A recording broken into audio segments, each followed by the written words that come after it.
This is an older dog, so the incision was made just caudal to the umbilicus. The more cranial you go, the ovaries are easier to get to, but the cervix is hard to get to. 10% of vets would have gone to fingers behind the umbilicus. 60% would go one finger behind the umbilicus. 28% would go directly behind the umbilicus. And 2% would go through the umbilicus.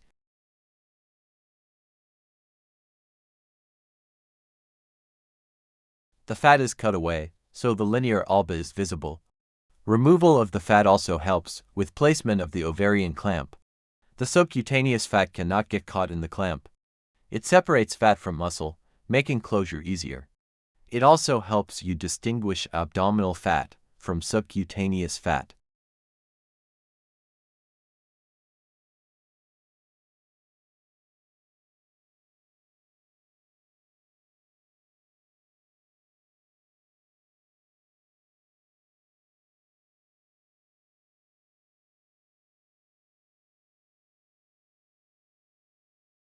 Always be aware, there could be a big fat spleen below.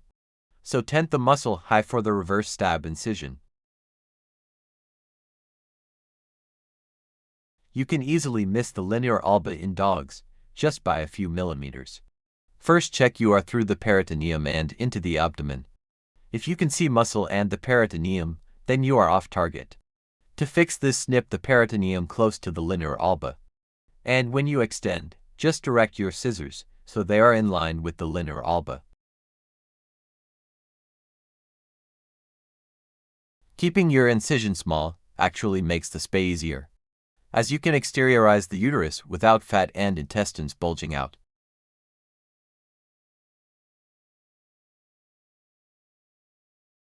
You will get quicker at finding the uterus the more space you do. I find the best place to hook the uterus is just cranial to the bladder. In this area there should just be colon and uterus. The key is to get to the vertebrae with all the intestines behind your finger. Touch the vertebrae and slide up the body wall with your finger hooked. The uterus can be very close to the vertebrae in younger dogs, running parallel. Once you have the uterus, check for an ovary and bifurcation. This is essential, as some new grads have removed parts of the intestine, thinking it is the uterus.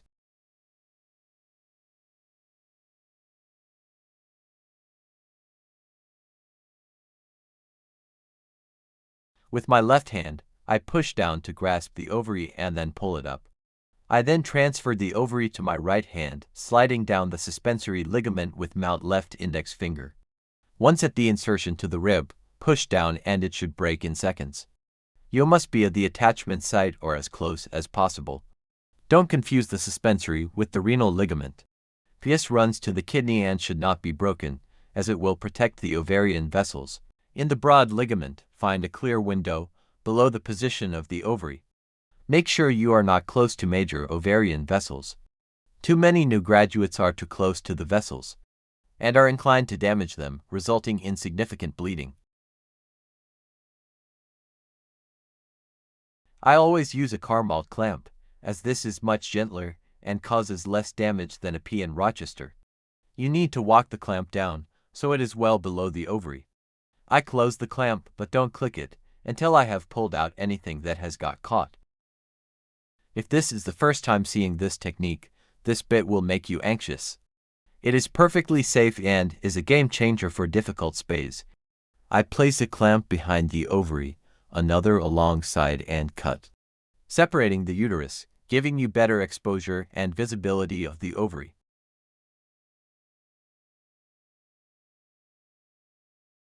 Form your Miller's knot and keep it loose. Nudge the knot down so it doesn't bite close to the clamp. Then rotate your ovarian clamp, as this helps to keep the knot where you want it. Now tighten it fully and follow with 5 to 6 singles.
The top clamp is removed first and then the carmalt is moved closer to the ovary. Still make sure you are clearing the ovary and then replace the top clamp. Form and position the next miller's knot, rotate the clamp and tighten with 5 to 6 ones.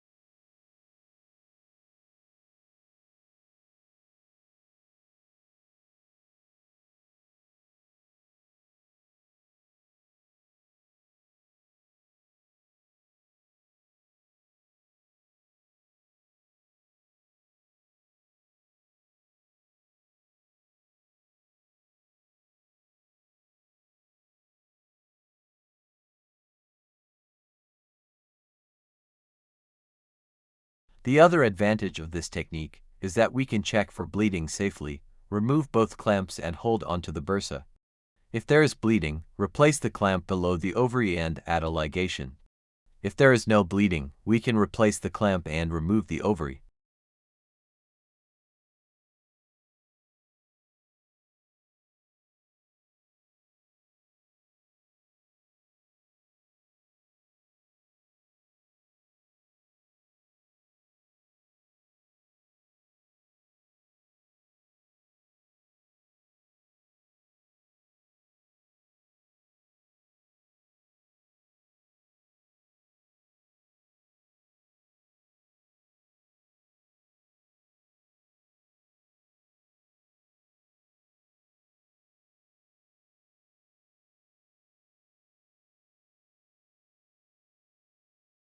I always ligate the broad ligament, as I prefer no bleeding, to a torn using broad ligament. Ensure the uterine vessel stays with the uterus when you make the window.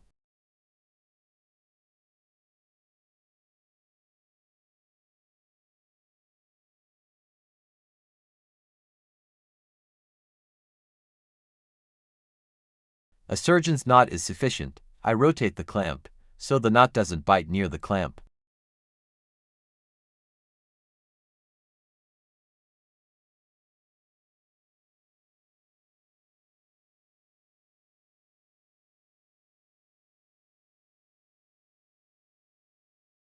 Now we find the other uterine horn and repeat the process. Sometimes the bifurcation is very easy, but in younger dogs it can be quite caudal and difficult. Slide your finger down the uterus to hook the other uterine horn. If this is difficult, check the other side of the uterus in case it has rotated.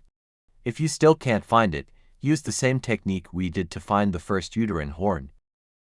Push down with your left hand to grasp the ovary. Swap the ovary to your right hand, slide down the suspensory with your left index. The suspensory on this side is more difficult. First, I will try to push down at the insertion, if this doesn't work. Secondly, I will try to push laterally on the suspensory, if this doesn't work. Thirdly, I hook my finger under the suspensory and push upwards. I tend to find the third option is usually most successful. Remember to stay away from the ovarian vessels.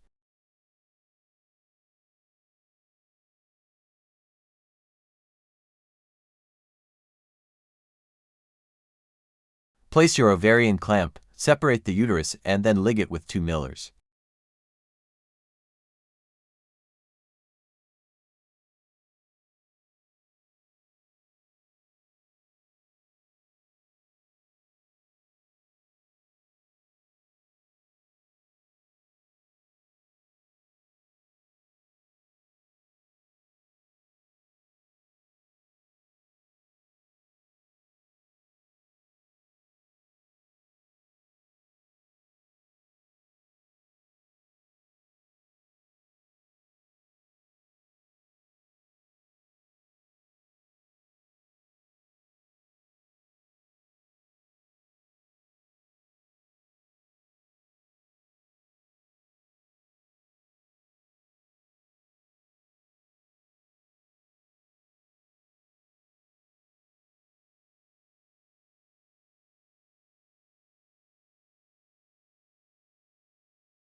Remove both clamps and check for bleeding, then reclamp, and remove ovary.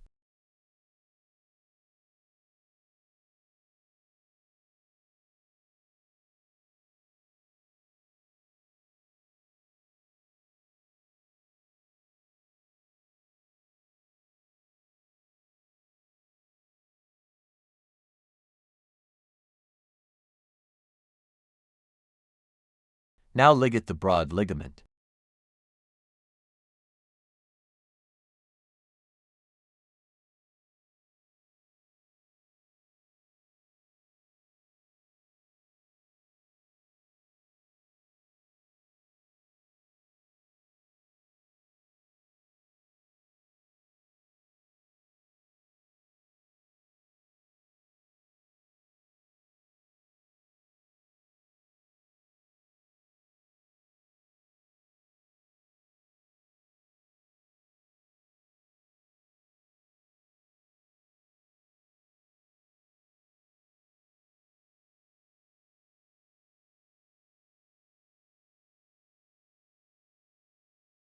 On a risk vs benefits, I don't use crush beds, as this has caused uterine damage in some dogs. I have had dogs where Miller knots have cut through the uterus. So I avoid monofilament and use PGA. And my first ligature is a surgeon's, followed by a Miller's. So if the Miller's cuts through, at least I have one ligature on. If your Miller knot does cut through, it's only the uterus, and not the uterine vessels, so it still has use as a uterine vessel ligation.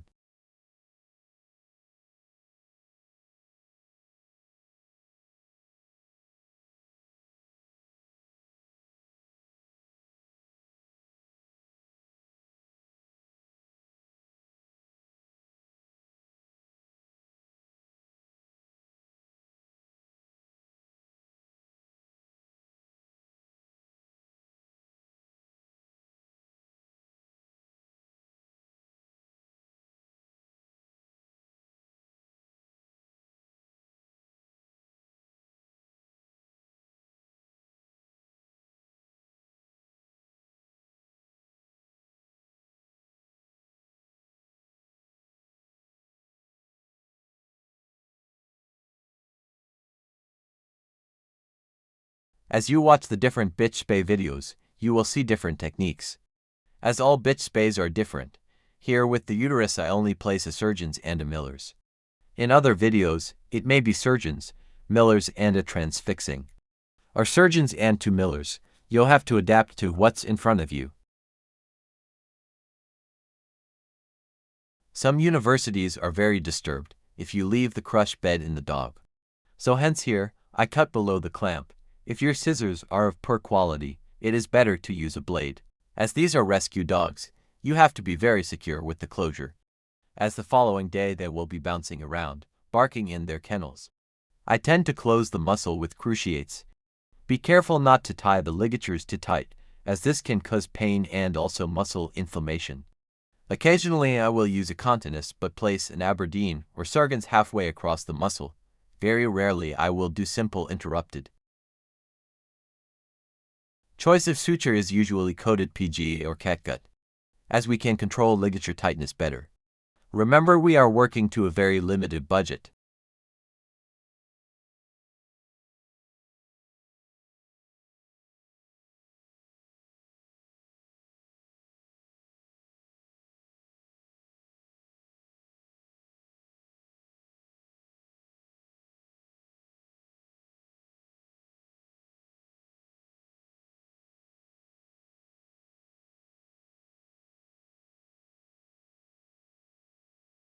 The reason I start by placing a cruciate at each end is that you have better access and visibility to place them before the middle ligations. If you go from one end to the other, the last ligature will be more difficult if the muscle incision underruns the skin.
The fat is closed as a continuous layer, ensure the first knot is hidden by going deep superficial on one side and then superficial deep on the other.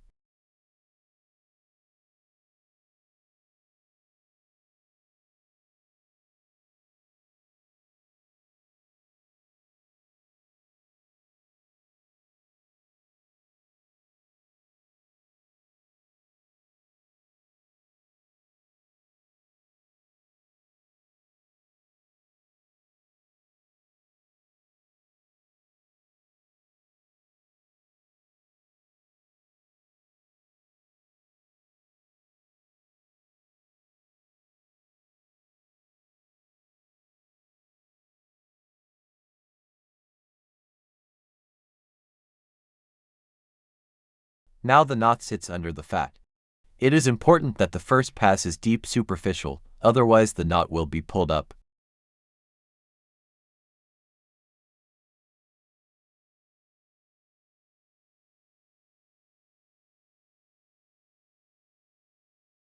To help close any dead space, I include superficial bite of the muscle. This is about halfway down the fat closure.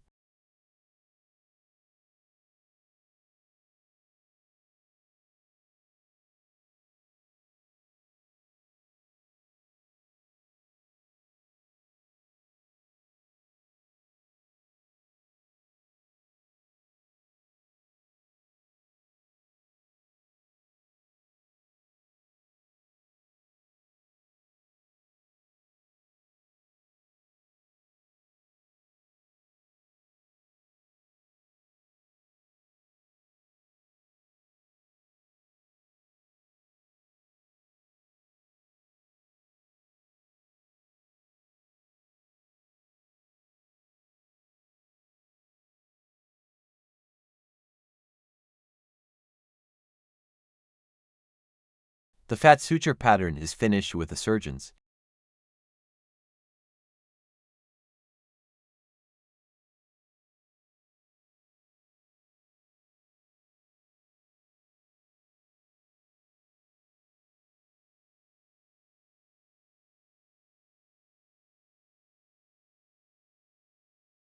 To hide the knot, I take a cranial bite, going caudally, coming out at the intradermal level.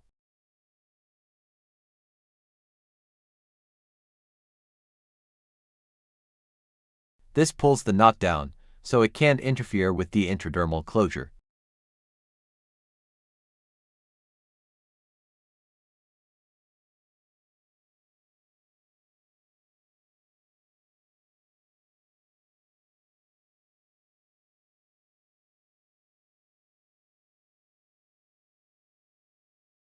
Try and leave a small hole at the end for burying the knot.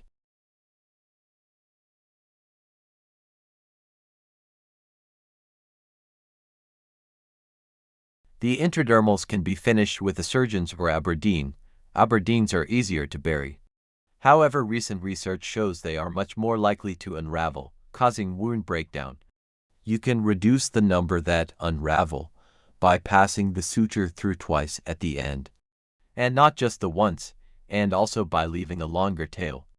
I always finish with a surgeon's knot and make it longer with a high number of throws, as I feel this helps burial. Just to note, the clip is speeded up, she isn't breathing that fast.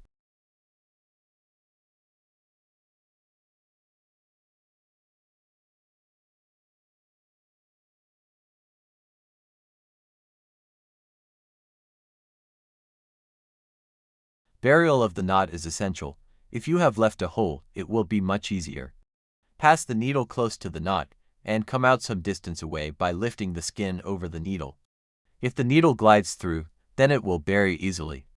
As well as pulling on the suture, use some forceps to push the skin over the knot.